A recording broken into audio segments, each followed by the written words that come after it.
Salut! Alors aujourd'hui, on va continuer le développement de notre thème.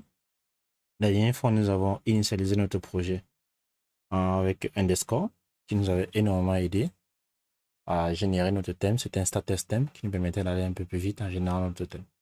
On avait aussi installé Telui CSS pour la partie style qui permettra en fait de styliser les pages de notre site WordPress en fait.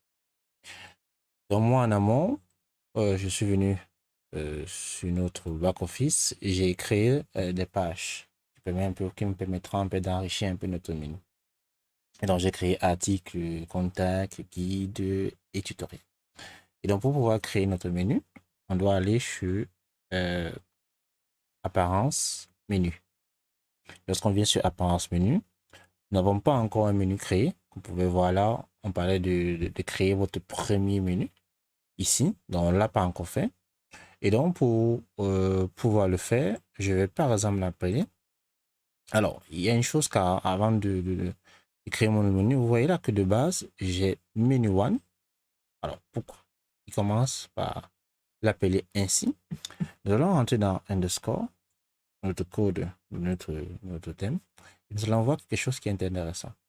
On avait vu que de base, underscore nous avait créé notre thème.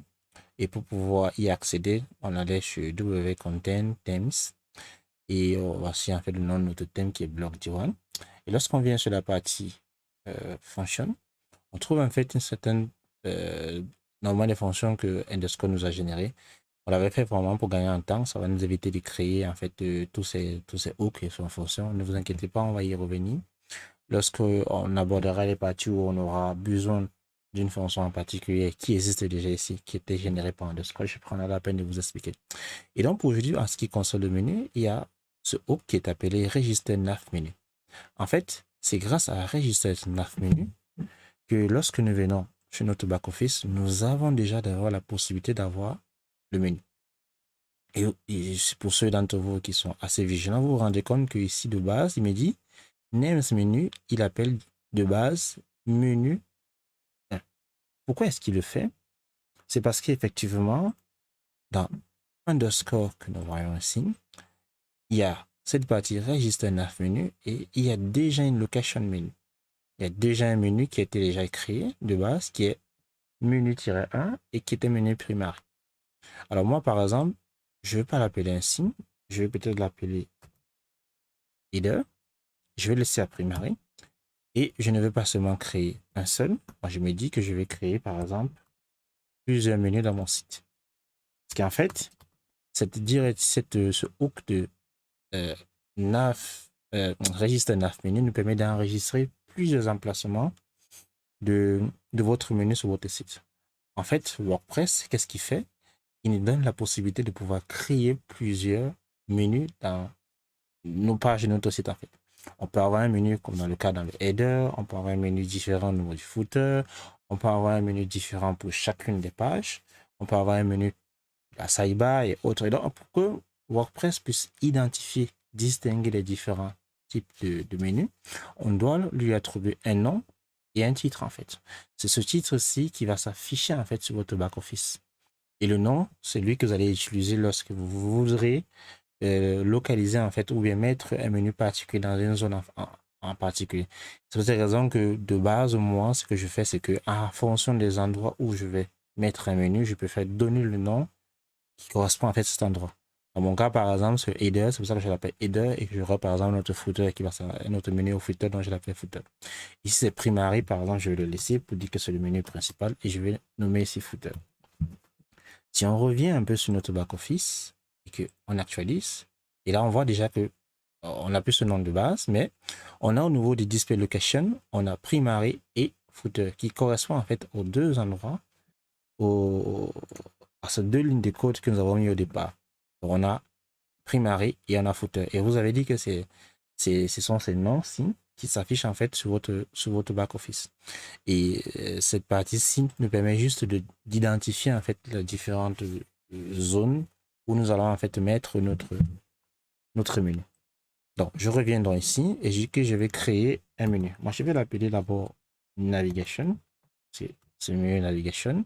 Je dis que c'est primary et je le crée. Maintenant, je vais attribuer les pages à mon menu et on va juste changer les choses. On va mettre article qui va regrouper tous nos articles. On va mettre tutoriel, on va mettre guide et voilà. On va mettre guide et on va mettre contact. J'enregistre et je me dis, je vais créer un autre menu que lui, je vais l'appeler footer par exemple. Et que moi, je vais l'appeler. Je vais le localiser au niveau du footer. Je crée. Et là, je vais faire un peu les choses différemment. Je vais mettre juste guide et tutoriel. Voilà. On va mettre tutoriel avant guide. C'est pour référence. Et si vous voyez par exemple sur Manage Location, vous allez trouver en fait tout l'emplacement de vos différentes menus. On voit que Primary correspond à Navigation et que Footer correspond à Footer. Donc, si je reviens sur mon site et que j'actualise, rien n'a changé pour l'instant. C'est normal que rien n'a changé parce que pour l'instant, je n'ai pas encore spécifié où Navigation va se trouver. On revient sur le code de notre thème et on va au niveau de header.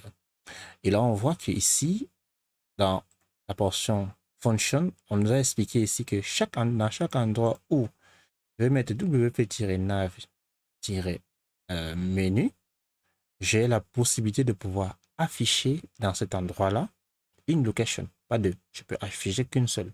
Donc, je devrais choisir parmi une de ces locations et afficher en fait cette location dans cet endroit. Et dans le cas de nav ici, on a vu qu'ici location c'est header. Bon, moi je vais l'appeler, c'est plutôt header majuscule. C'est le header du texte que j'ai fait au départ. Et si je reviens sur mon site et que j'actualise, vous voyez très bien que ma structure a changé. Cette structure, c'est article, tutoriel, guide et contact, correspond exactement à cette structure que j'ai fait au départ. Superbe. Voilà, on a déjà créé notre menu sur notre back-office WordPress. Vous convenez que ce que nous on veut faire aujourd'hui, c'est un peu de styliser notre menu. Et donc, on va retourner sur notre code et on va essayer de faire ça un peu plus proprement en utilisant lui CSS.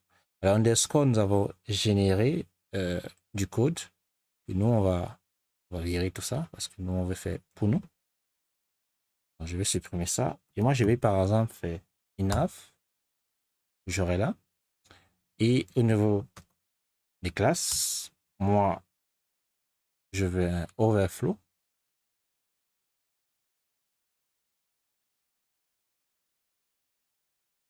Un hidden. Okay.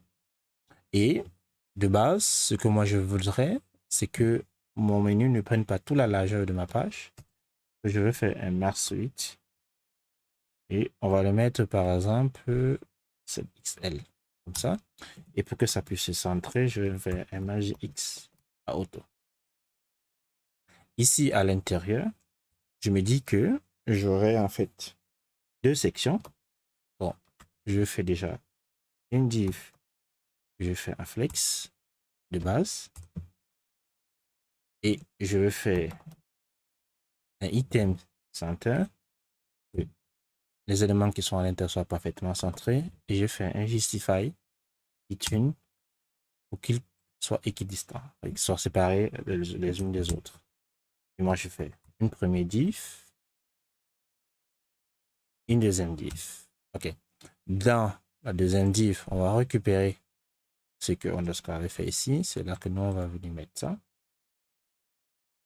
On va juste arranger les choses un peu plus jolies, comme ça. Voilà. Alors, on va garder la structure juste pour nous simplifier un peu les choses, mais en réalité, on n'est pas obligé de... Voilà. Et ici, j'aimerais pouvoir afficher pour l'instant juste le nom du site.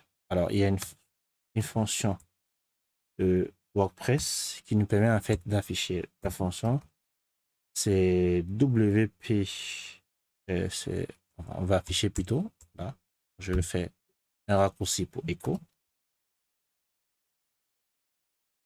Get. Bloc. Si j'y arrive. Voilà. Log info et à l'intérieur, je dis que je veux le names. Si j'enregistre, alors pour l'instant, est-ce que j'aurais besoin de ça? Non plus. Je lis tout ça. On va voir à quoi ça ressemble. Est-ce que ça va changer quelque chose sur notre site? On revient. On attend.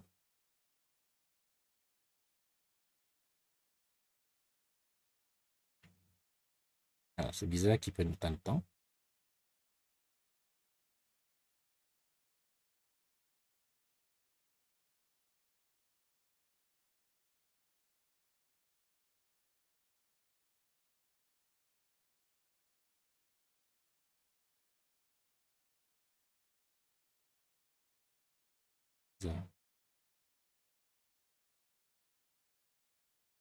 Ok.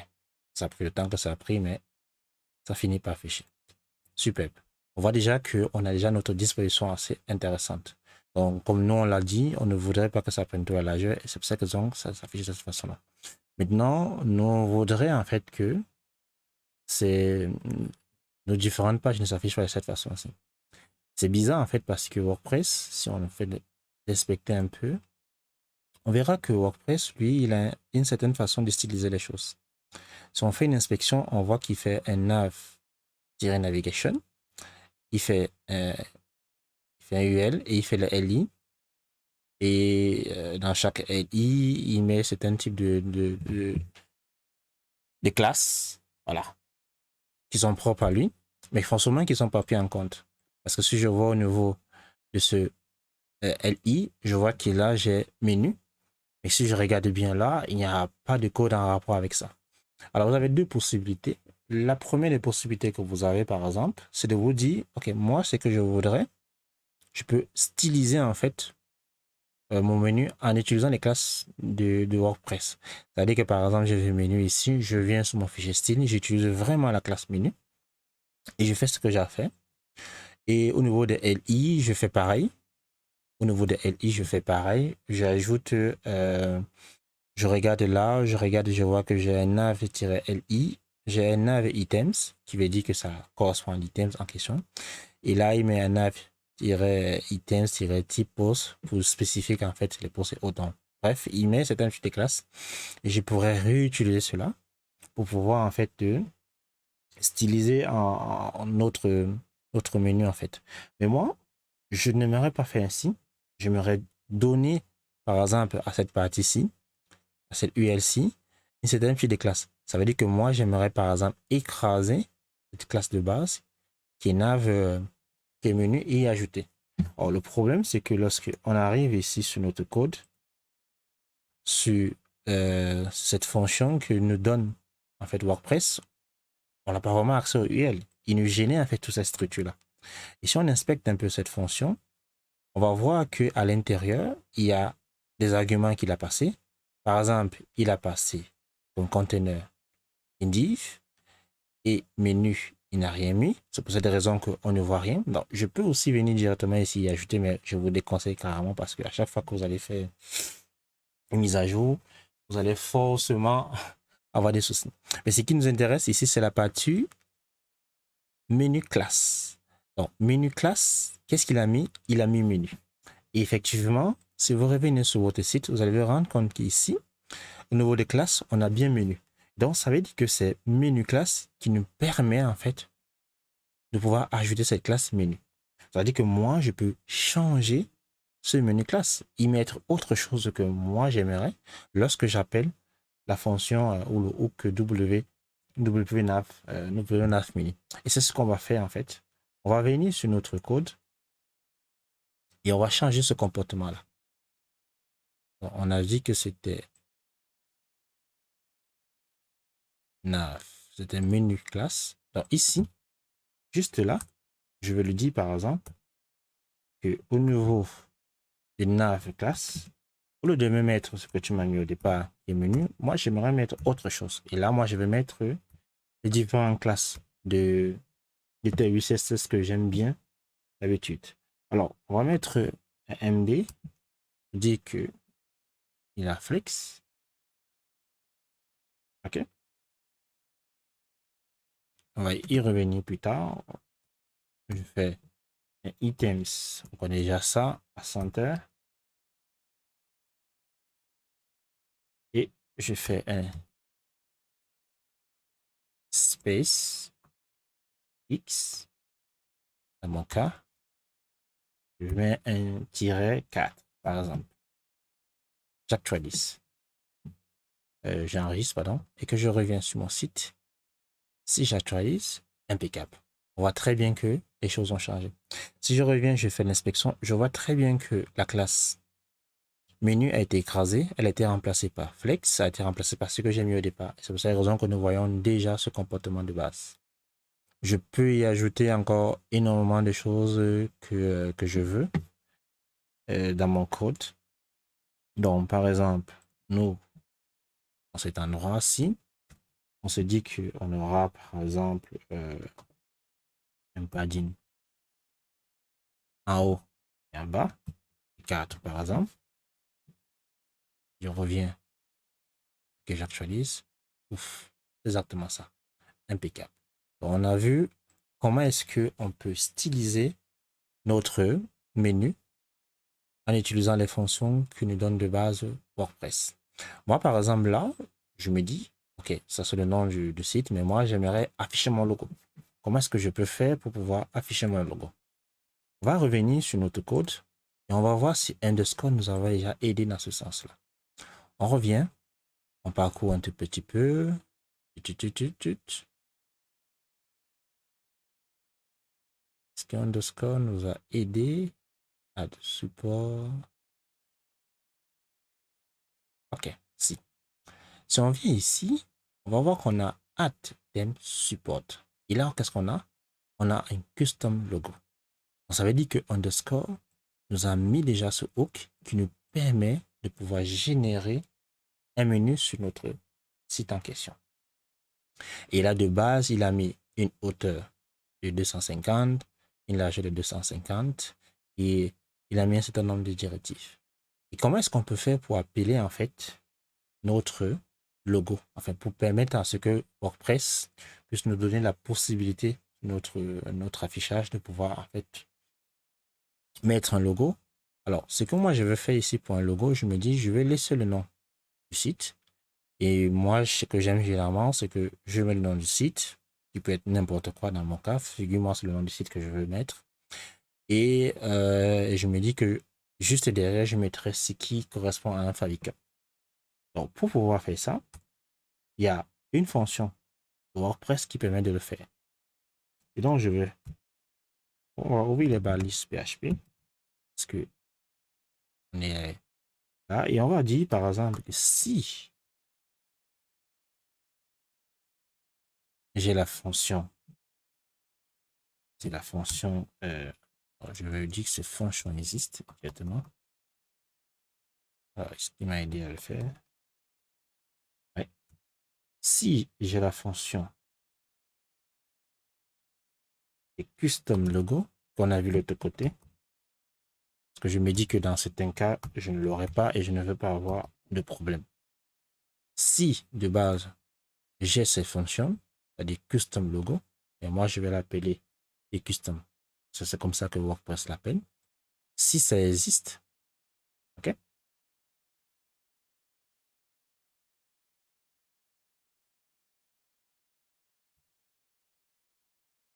Ce que tu fais, c'est que tu m'affiches le custom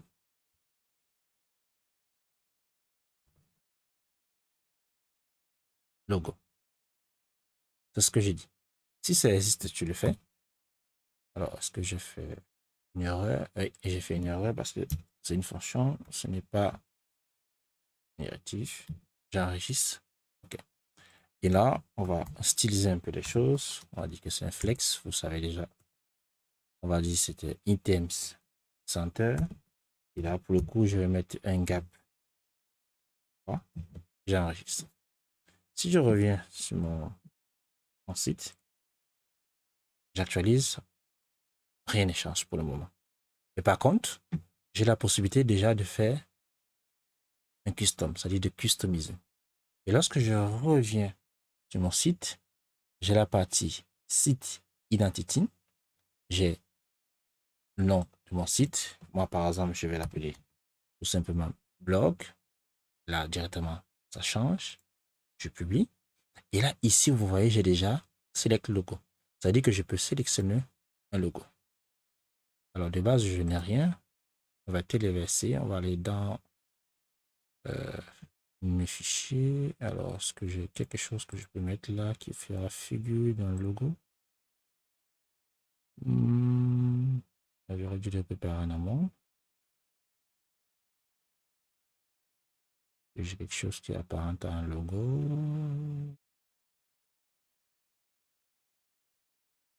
J'ai dit que c'était un favicon que je voulais. Bon. Est-ce que j'ai quelque chose qui s'appelle favicon? Oui, j'en ai quelque chose. On va prendre ça. Je vais téléverser.